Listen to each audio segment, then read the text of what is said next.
আলোচিত রায়া তাসনিমের ব্যাপারে চাঞ্চল্যকর তথ্য প্রমাণসহ ফাঁস করলেন তার হাজব্যান্ড।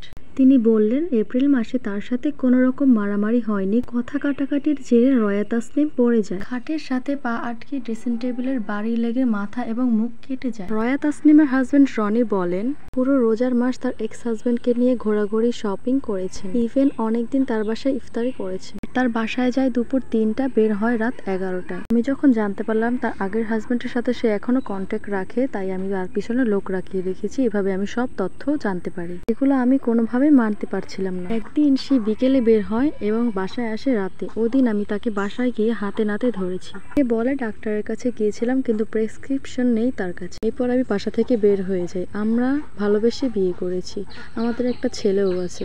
আমার মন খুব খারাপ থাকতো যখন আমি জানি সে র্যান্ডমলি তার এক্স হাজব্যান্ডের সাথে ঘোরাঘুরি করছে। ওদিন রাতে রাগ করে চলে আসার পর আমি তাকে রিকোয়েস্ট করি, আমি তোমার বাসায় যাব, আমি তোমাকে মিস করি, কিন্তু সে আমাকে সাফ মানা করে দেয়।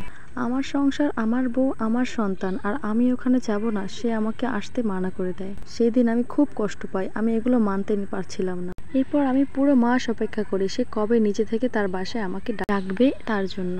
এদিকে রায়া তাসনিম আরজি কিবরিয়া ভাইয়ের শোতে এসেছিলেন। দেন উনি ওনার হাজব্যান্ডের ব্যাপারে বলতেছিলেন যে উনি নাকি শুনেছেন এলাকার মানুষের কাছ থেকে যে রনির নামে 400 থেকে 500 কেস রয়েছে। এরপর আরজি কিবরিয়া ভাই বললেন, এগুলো আপনি সত্যি কথা বলতেছেন তো? কারণ আপনার হাজব্যান্ড যখন এটা শুনবে তখন উনিও তো এখানে কিছু বক্তব্য দেবে।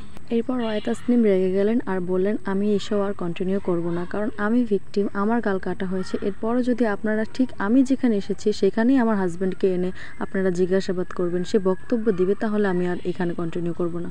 এরপর আরজি কিবরিয়া ভাই খুব রিকোয়েস্ট করলেন, বাট সে বসলো না। বাট আরজি কিবরিয়া ভাই বলেছে এই শো অবশ্যই পাবলিশড হবে।